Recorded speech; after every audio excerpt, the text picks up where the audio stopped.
സർവം മായ സൂപ്പർ സിനിമയാണ്. അടിപൊളി സിനിമ. അങ്ങനെ പറഞ്ഞേക്കാളും നല്ല ബ്യൂട്ടിഫുൾ സിനിമ.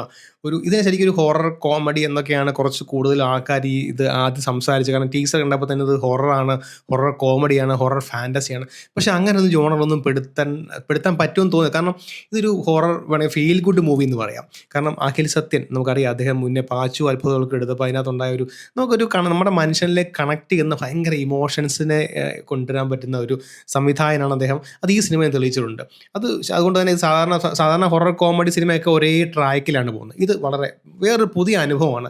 പിന്നെ എടുത്തു പറയേണ്ടത് നമ്മുടെ നിവിൻ പോളിയുടെ ശരിക്കുള്ള തിരിച്ചുവരവ് ഈ സിനിമയ്ക്കകത്തൂടാണ്. നമ്മൾ മുന്നേ ഫാർമ കണ്ടു, അതിന് മുന്നേ പല സിനിമകളും നിവിൻ പോളിയുടെ വന്നു. പക്ഷേ ആ തിരിച്ചുവരവൊന്നും എനിക്ക് പേഴ്സണലി ഫീൽ ചെയ്തില്ല. കാരണം നമ്മൾ മിസ് ചെയ്ത നിവിൻ പോളിയുടേതായ കുറേ ഒരു നമുക്ക് അദ്ദേഹത്തെ നമ്മുടെ ഇഷ്ടപ്പെട്ട ആളാക്കി മാറ്റുന്ന കുറേ മാനരസങ്ങളും സംസാര രീതിയും അദ്ദേഹത്തിൻ്റെ ചില വികാരങ്ങളും ഇമോഷൻസും ഒക്കെ നമുക്ക് പല സിനിമകളിലും മിസ്സാവും. സീരിയസ് ആയ അപ്പോൾ മിഖേൽ ചെയ്യുമ്പോഴോ ഫാർമ ചെയ്യുമ്പോഴോ ഒക്കെ ആ ക്യാരക്ടറായിട്ട് തോന്നുന്നു. നമുക്ക് ഒരു ക്യാരക്ടറിനപ്പുറത്തേക്ക് നിവിൻ പോളിക്കകത്ത് എന്തെങ്കിലും ചെയ്തുള്ളതായിട്ട് തോന്നും. പക്ഷേ ഈ സിനിമയ്ക്കകത്ത് നമ്മൾ മിസ് ചെയ്ത നിവിൻ പോളിയെ തിരിച്ച് തന്നു എന്ന് തന്നെ പറയാം.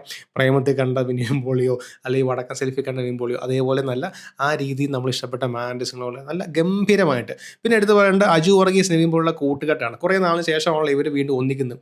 അത് സത്യം പറയാമല്ലോ, പൊളിച്ചടുക്കി. അജു വർഗീസ് നല്ല രസമാണ്. പിന്നെ ഈ തമാശയാണല്ലോ, നമ്മൾ ഈ സ്ലാപ്സ്റ്റിക് കോമഡി പോലെ തമാശ ഇഞ്ചെക്ട് ചെയ്യുന്ന രീതിയിലുള്ള ഒരു തമാശ വളരെ നാച്ചുറലായിട്ട് പോകുന്ന രസകരമായ കോമഡിയാണ് പോകുന്നത്. ആളുകൾക്ക് ബോറടിക്കുന്നേ ഇല്ല. ഈ സിനിമ 2.5 മണിക്കൂർ അടുപ്പിച്ചുണ്ടെന്ന് തോന്നുന്നു. പക്ഷെ നമുക്ക് ആദ്യത്തെ കുറച്ച് അരമണിക്കൂറേ ഉള്ളൂ ചെറിയൊരു ബിൽഡപ്പിന് വേണ്ടി സമയം എടുക്കുന്നതായിട്ട് തോന്നുള്ളൂ. ബാക്കിയൊക്കെ വളരെ മനോഹരമാണ്. പാലക്കാടാണ് സെറ്റ് ചെയ്തിരിക്കുന്നത്. ഗംഭീരമായ ക്യാമറ. ആദ്യത്തെ സർവം മായ എന്ന പേരെഴുതി കാണിക്കുന്ന ആ ഷോട്ട് തന്നെ നല്ല രസമുള്ള ഒരു ഫീലിലാണ് കാണിക്കുന്നത്. പിന്നെ ഈ സർവം മായ എന്ന പേരിന് പോലും നിങ്ങൾ കാണണം, സിനിമയുടെ അവസാനം വരെ ഈ പേരിൻ്റെ എന്തുകൊണ്ടാണ് സർവം മായ എന്ന പേരിടാൻ കാരണം എന്ന് ലാസ്റ്റ് മൊമെൻറ്റിൽ പറഞ്ഞൊരു ഇമോഷണൽ സീനുണ്ട്. സത്യമായ ചില സമയങ്ങളൊക്കെ കണ്ണൊക്കെ നിറഞ്ഞു. അത്രയ്ക്കും ഇമോഷണലി ടച്ചിങ് ആണ്. പിന്നെ ഞാൻ പറയാത്തൊരു ക്യാരക്ടർ നിവിൻ പോളിയുടെ കൂടെ ഈ പറഞ്ഞ പോലെ സിനിമയുടെ അവസാനം വരെ ഈ സിനിമയുടെ അതൊരു സ്പോയിലറാണ്. പക്ഷേ അത് അറിയാമല്ലോ, ആ ഒരു ഹൊറർ ഫാൻറ്റസി എന്ന് പറഞ്ഞാൽ ഹൊറർ കോമഡി എന്ന് പറയുന്നത് തന്നെ ആ ഒരു പെൺകുട്ടിയാണ് ഇതിനകത്ത് ഏറ്റവും ഹൈലൈറ്റ്. ചില സീനുകളിൽ എനിക്ക് നിവിൻ പോളിയെക്കാളും കൂടുതൽ ആ കുട്ടിയായിട്ട് കണക്ട് ആയി. കാരണം അതാ പറഞ്ഞത്, അത് കൂടുതൽ ഇപ്പോഴത്തെ ജനറേഷനെ ജെൻസി കുട്ടികൾക്ക് വരെ ഇത് വളരെയധികം കണക്ട് ആവും. നമ്മൾ ലോക കണ്ടതാണ്, കളിയാങ്കാട്ട് നീലിയും ചാത്തനെയും ഒടിയനെയൊക്കെ നമ്മൾ പണ്ട് കണ്ട വലിയ ഹൊറർ എന്ന് പറയുന്ന ആൾക്കാരെ സൂപ്പർ ഹീറോ ആക്കി അവർ മാറ്റിയെടുത്തു. ഇതിനകത്തും വേറൊരു ട്രീറ്റ്മെൻ്റ് ആണ്. പക്ഷേ എന്താ പറയുക, നമ്മൾ സ്ഥിരം കാണുന്ന മറ്റേ ഈ പറഞ്ഞ പ്രേത കഥകളിൽ നിന്നൊക്കെ മാറി ഇതിനകത്ത് വളരെ ഫ്രഷായ ആരും ചെയ്യാത്തൊരു ട്രീറ്റ്മെൻറ്റ്. അതുപോലെ ആ കുട്ടിയുടെ അഭിനയം ഗംഭീരമായിട്ട് അഭിനയിച്ചിട്ടുണ്ട്. ആ ക്യാരക്ടറിന് വേണ്ട നല്ല രസകരമായി നമുക്കൊരു സ്നേഹം തോന്നുന്ന ഒരു ക്യാരക്ടറാണ്.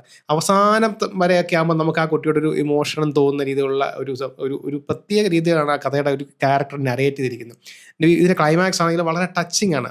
നമ്മൾ പ്രേമത്തിലെയൊക്കെ ചില രംഗങ്ങൾക്ക് ഓർമ്മ വരും. നിവിൻ പോളിയുടെ വളരെ ഇമോഷണൽ ആയിട്ടുള്ള പിന്നെ നിരവധി കഥാപാത്രങ്ങൾ. വിനീതുണ്ട്. പിന്നെ ഇടയ്ക്ക് അൽഫോൺസ് പുത്രൻ വരുന്ന സീനാണ്. അൽഫോൺസ് പുത്രൻ ചെറിയൊരു സീനേ ഉള്ളൂ, കുറച്ച് നേരേ ഉള്ളൂ, പക്ഷെ നമ്മളെ ചിരിപ്പിച്ച് അദ്ദേഹം നമ്മുടെ പ്രേമ സിനിമയ്ക്കകത്ത് വന്നതുപോലെ തന്നെ ചെറിയ സീനിൽ തിരിപ്പിച്ച് കളി. പിന്നെ പ്രിയാവാര്യരുടെ ഒരു ചെറിയ സീനുണ്ട്, അതൊക്കെ രസകരമാണ്. ഇതിനകത്ത് കോമഡിക്ക് എന്ന് പറയുന്നത് നമുക്ക് തിയേറ്ററിൽ നിന്ന് ചിരിക്കാനുള്ള കോമഡിയാണ്. ഡയലോഗുകളൊക്കെ മറ്റേ ആവശ്യമില്ലാതെ ഒരു ചളി എന്ന് പറയുന്ന സംഭവമല്ല കേട്ടോ, വല്ല ഓർഗാനിക്കായിട്ട് നാച്ചുറലി വരുന്ന സംഭവമാണ്. എന്തായാലും സിനിമ ഇത് തിയേറ്ററിൽ ക്രിസ്മസിന് സാന്താക്ലോസ് സമ്മാനം തരുന്ന പോലെ അഖിൽ സത്യൻ തന്ന ഒരു മനോഹരമായ സമ്മാനമാണ് പറഞ്ഞത്. പിന്നെ നല്ല മനോഹരമായ വിഷ്വൽസ്, ജസ്റ്റിൻ പ്രഭാകർ മ്യൂസിക് തോന്നുന്നു, നല്ല ഗംഭീരമായ മ്യൂസിക്.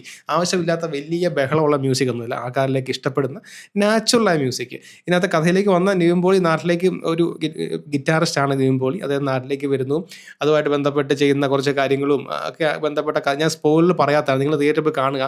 ഇത് എല്ലാ പ്രായക്കാർക്കും കാണാൻ പറ്റുന്ന വളരെ ബ്യൂട്ടിഫുള്ളായ വെറൈറ്റി എക്സ്പീരിയൻസ് ഉള്ള നമുക്ക് മറക്കാൻ പറ്റാത്ത ഇമോഷൻസ് തരുന്ന, എനിക്കൊക്കെ വളരെ ഇപ്പോഴും ആ സിനിമ മനസ്സിൽ നിന്ന് പോകുന്നില്ല, അത്രയ്ക്കും സ്നേഹത്തോടെ നമുക്ക് ഓർത്തു വെക്കാൻ പറ്റുന്ന മൊമെൻറ്റ്സ് ഉള്ള നല്ലൊരു സിനിമയാണ് സർവം മായ. ശരിക്കും Sarvam Maya is must watch in theatre.